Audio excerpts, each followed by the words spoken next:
अरे हम क्या ज्यादा कुछ मांगे हैं? यहाँ रक्षा मंत्री जी है। प्लीज मनीष तिवारी जी, हो गया ना इनका विषय। एक मिनट राम गोपाल जी प्लीज। अध्यक्ष जी, मुझे 31 साल वकालत करते हो गए और कई बार ऐसा मौका आया है कि जल्दी में बहस करनी पड़ती है, पर शायद आज पहली बार किसी कागज को बगैर संज्ञान में लिए मैं बहस करने के लिए खड़ा हुआ।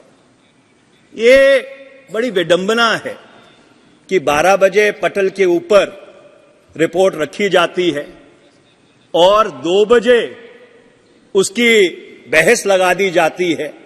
जैसे अधीर रंजन जी ने कहा, heavens would not have fallen, आसमान नहीं गिर जाता अगर 3-4 दिन हमको दे दिए जाते कि इस कागज को, ये जो रिपोर्ट है, इसको संज्ञान में लेकर, इसको पढ़कर अपनी बात एक अच्छे ढंग से हम इस सदन के समक्ष रख सकते, क्योंकि एक बहुत ही संवेदनशील मामले के ऊपर ये सदन फैसला करने जा रहा है। पर अध्यक्ष जी, मैं 4-5 चीजें जो बहुत ही बुनियादी हैं और जो नेचुरल जस्टिस से और जो मौलिक अख्तियार हैं उनसे जुड़ी हुई हैं, उसके ऊपर मैं जरूर अपनी बात कहना चाहता हूं। पहला सवाल यह है अध्यक्ष जी, that can the procedure of the ethics committee override the fundamental principle of natural justice, which is the organizing principle of every justice system in the world? और ये बात मैं इसलिए कह रहा हूं कि हमने जो अखबारों में पढ़ा उससे बहुत साफ तौर पर यह चीज निकल के आई कि जिनको अभियुक्त बनाया गया, जिनके ऊपर लांछन लगाए गए, उनको अपनी बात पूरी तरह रखने का मौका भी नहीं दिया गया। ये किस तरह का प्रोसीजर है? ये किस तरह की न्यायिक प्रक्रिया है?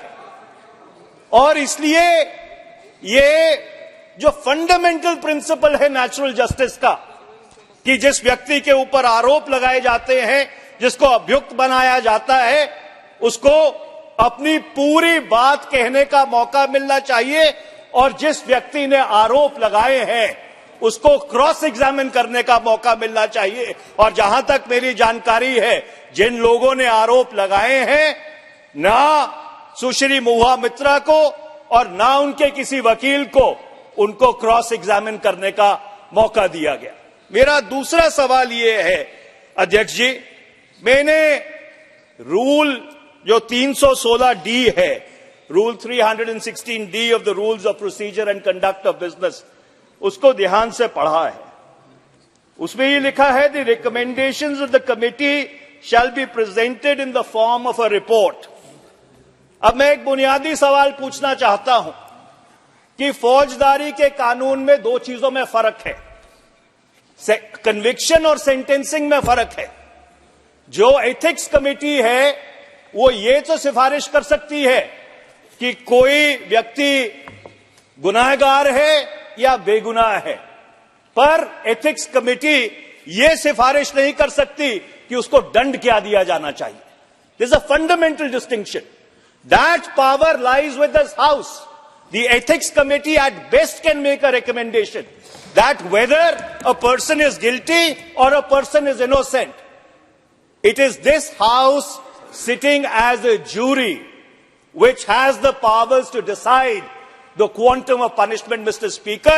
So therefore, the recommendation of the Ethics Committee is fundamentally flawed in my respectful submission. Okay. तीसरा अध्यक्ष जी, आज सारी पार्टियों ने 3 लाइन व्हिप इशू किया है। मैं एक बुनियादी प्रश्न पूछना चाहता हूं।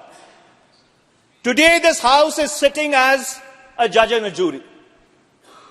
In an impeachment proceeding, or when you are considering the report of the Privileges Committee, or you are considering the report of the Ethics Committee, Can a party direct its members to vote in a particular way? Can a whip even be issued? Because this is like directing a judge to decide a matter in a particular manner. This is a complete diversity of justice. First of all, Mr. Speaker, sir, this House should be adjourned. All the whips should be withdrawn from all the sides, because we are not sitting as ordinary members of this House. We are sitting as judges in a jury in order to decide the fate of one of our honorable colleagues, and I am afraid that cannot be done through whip-driven tyranny.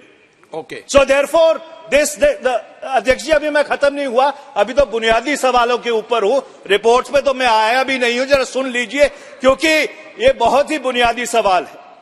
मैं अगला सवाल आपसे ये पूछना चाहता हूं. आप संसद में कर रहे हैं या कोर्ट में डिबेट कर रहे हैं? बिकॉज ये कोर्ट है अध्यक्ष जी.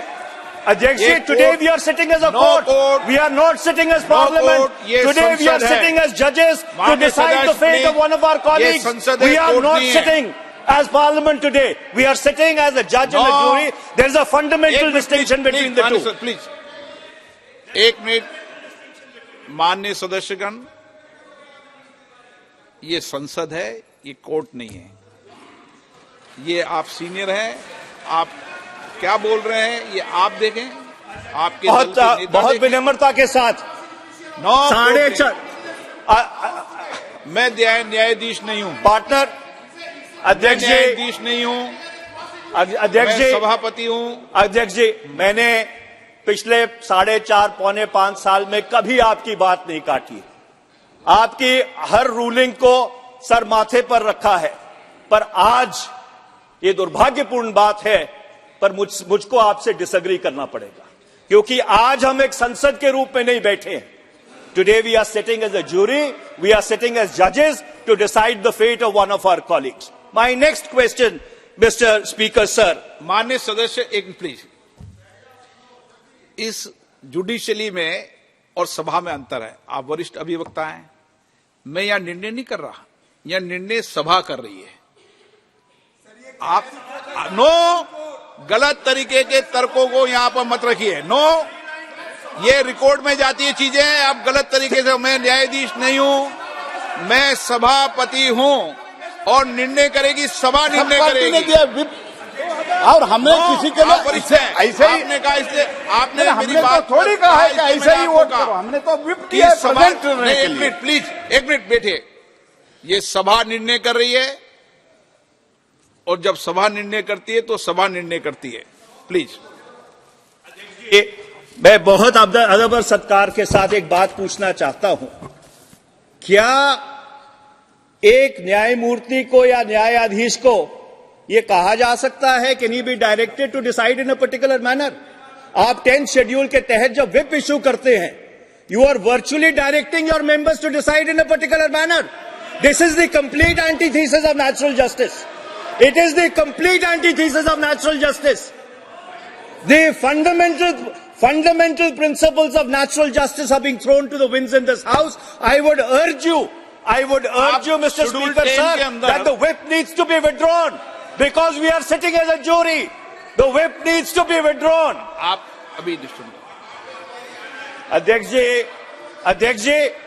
अध्यक्ष जी, मैंने अपनी जिंदगी में कभी ऐसा नहीं देखा है कि जब कोई सभा न्याय करने बैठी हो, न्यायमूर्ति के रूप में बैठी हो, तो एक व्हिप के माध्यम से उनको यह हिदायत दी जाए कि आपको फैसला एक तरीके से करना है. अपना विवेक, अपना कॉन्शियंस, अपना सेंस ऑफ जस्टिस इस्तेमाल करके नहीं करना, एक पर्टिकुलर तरीके से फैसला करना है. हीना गावित जी. मैं अध्यक्ष जी अगली बात पे आता हूं. एक मिनट, आप कंक्लूड कर दो. अध्यक्ष जी, संविधान की धारा 105, article 105 of the Constitution gives powers, privileges and immunities to members of Parliament. I want to read out Article 105 too. Mr. Speaker, sir, Article 105 says, no member of Parliament shall be liable to any proceedings in any court in respect of anything said or any vote given by him in Parliament or any committee thereof, and no person shall be so liable in respect of the publication by or under the authority of either House of Parliament of any report, paper, vote or proceedings. Mr. Speaker, sir, 105(2) was inserted into the Constitution in order to give complete immunity. I stress the word complete immunity to a member for anything said or done in the House. And his conduct cannot even be called into question in a court of law. So the question is, when your conduct cannot be called into question in a court of law, can your conduct be called into question in this august chamber? Can this... माननीय सभापति महोदय, बहुत दुख हो रहा है कि आज हमें ऐसे विषय पर यहाँ एक सेकंड आप बोलिए, ले दीजिए। अध्यक्ष जी, my humble submission is, can this august house override the founding document of India which has brought this house into existence? And the answer is no.